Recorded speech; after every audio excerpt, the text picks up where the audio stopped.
जय श्री कृष्णा दोस्तों, मेरे यूट्यूब चैनल में आप सभी का स्वागत है। दोस्तों, महाभारत ग्रंथ में मनुष्यों को भोजन करते समय कुछ बहुत ही जरूरी नियम बताए गए हैं। अगर कोई मनुष्य नियमों का पालन करते हुए भोजन करता है तो उसे आरोग्य के साथ ही सुख, समृद्धि और वैभव की प्राप्ति होती है। शास्त्रों में बताए गए यह नियम वैज्ञानिक दृष्टिकोण से भी परिपूर्ण है। इस प्रकार से भोजन करने पर मनुष्य सभी देवी देवताओं का आशीर्वाद प्राप्त करता है। अगर आप भोजन करते समय इन नियमों का पालन अवश्य करते हैं तो आइए बिना देरी किए जान लेते हैं वह कौन से नियम है। पर उसे जानने से पहले हमारे चैनल को सब्सक्राइब नहीं किया है तो प्लीज़ चैनल को सब्सक्राइब कर लीजिए, साथ ही वीडियो को लाइक करना ना भूलें। सबसे पहली बात, भोजन करने से पहले 5 अंग, 2 हाथ, 2 पैर और मुख अच्छी तरह से अवश्य धोएं। भोजन करने से पहले अन्य देवता एवं अन्नपूर्णा माता की स्तुति करके उनका धन्यवाद देते हुए तथा सभी भूखे प्राणियों को भोजन प्राप्त हो, ईश्वर से ऐसी प्रार्थना करके भोजन की शुरुआत करनी चाहिए। भोजन बनाने वाली महिलाओं को स्नान करके ही शुद्ध मन से मंत्र जाप करते हुए ही रसोई घर में भोजन बनाना चाहिए। सबसे पहले 3 रोटियां, 1 गाय, 1 कुत्ते और 1 कौवे के लिए जरूर निकालें। फिर अग्निदेव को भोग लगाकर ही घर वालों को खिलाना चाहिए। भोजन किचन में बैठकर ही सभी के साथ करें। प्रयास यही करना चाहिए कि परिवार के सभी सदस्य के साथ मिलकर भोजन करें। नियम के अनुसार अलग अलग भोजन करने से परिवार के सदस्य में प्रेम और एकता कायम नहीं हो पाती है। भोजन का समय प्रातः व सायंकाल ही भोजन का विधान है, क्योंकि पाचन क्रिया की जठराग्नि हुई सूर्योदय से 2 घंटे बाद तक पर एवं सूर्य से 2.5 घंटे पहले तक प्रबल रहती है। जो व्यक्ति सिर्फ एक समय भोजन करता है वह योगी है और जो 2 समय भोजन करता है वह भोगी कहा गया है। तीसरी बात, भोजन की दिशा भोजन पूर्व और उत्तर दिशा की ओर मुख करके ही करनी चाहिए। दक्षिण दिशा की ओर किया हुआ भोजन प्रेत को प्राप्त होता है। पश्चिम दिशा की ओर किया हुआ भोजन खाने से रोग की वृद्धि होती है। चौथी बात, ऐसी अवस्था में भोजन ना करें। यहाँ पर बैठकर अर्थात बिस्तर पर बैठकर अपने हाथों पर रखकर या टूटे फूटे बर्तनों में भोजन कभी नहीं करना चाहिए। मल मूत्र का वेग होने पर भी भोजन नहीं करना चाहिए अथवा क्लेश के माहौल में भी भोजन करना अनुचित माना गया है। अधिक शोर शराबे के स्थान पर भी भोजन करना उचित नहीं होता है।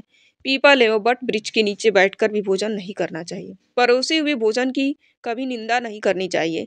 खड़े खड़े भोजन करना भी अनुचित माना गया है। जूते पहनकर या सिर ढककर भोजन नहीं करना चाहिए। आइए अब जानते हैं भोजन कैसा होना चाहिए। बहुत देखा, यह बहुत ही मीठा भोजन नहीं करना चाहिए। किसी के द्वारा छोड़ा हुआ भोजन भी नहीं खाना चाहिए।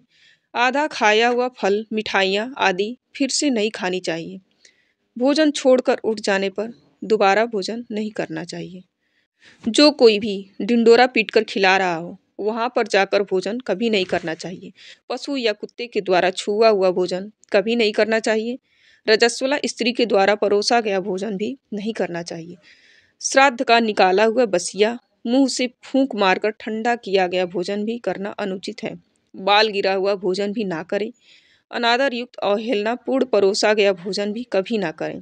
कंजूस के द्वारा बेश्या के हाथ का, शराब बेचने वाले के हाथ का दिया हुआ भोजन कभी भी नहीं करना चाहिए। ब्याज का धंधा करने वाले व्यक्ति के हाथ का भोजन भी कभी नहीं करना चाहिए।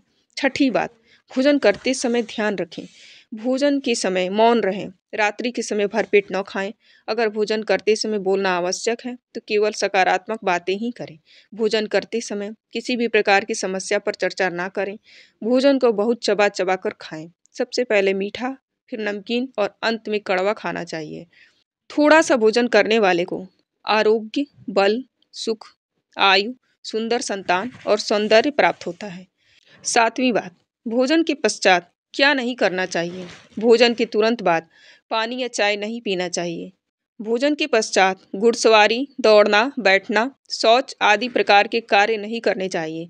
भोजन के बाद क्या करें। भोजन के पश्चात दिन में भोजन करने के पश्चात टहलना चाहिए और रात्रि के समय 100 कदम टहलकर बाईं करवट में लेटना अथवा वज्रासन में बैठने से भोजन का पाचन अच्छे से होता है।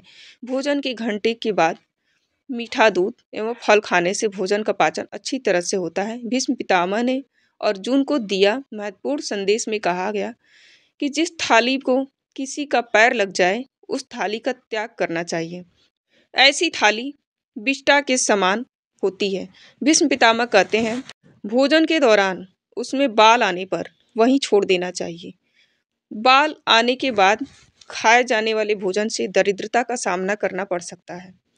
कि भोजन पूर्व जिस थाली को कोई लाइक कर गया हो, ऐसे भोजन को कभी ग्रहण नहीं करना चाहिए। इसे किचन के सामान छोड़ देने वाला समझना चाहिए। भीष्म पितामह ने अर्जुन को बताया, भाई भाई भोजन करे तो अमृत के समान हो जाती है। ऐसे भोजन से धन धान्य स्वास्थ्य और लक्ष्मी की वृद्धि होती है। मित्र व पिता के अनुसार पति पत्नी को एक ही थाली में भोजन करने को निषेध माना गया है। भीष्म पितामह के अनुसार पति पत्नी एक ही थाली में भोजन करते हैं तो ऐसी थाली मादक पदार्थों से भरी मानी जाने वाली होती है। पत्नी को पति के भोजन के उपरांत ही भोजन करना चाहिए। इससे घर में सुख समृद्धि बढ़ती है। तो दोस्तों, यह थे वह महत्वपूर्ण बातें यह जो महाभारत में बताई गई हैं। अगर यह जानकारी आपको पसंद आई हो तो वीडियो को लाइक करें, कमेंट में जय मां अन्नपूर्णा जरूर लिखें और साथ ही चैनल को सब्सक्राइब करना ना भूलें। Thanks for watching.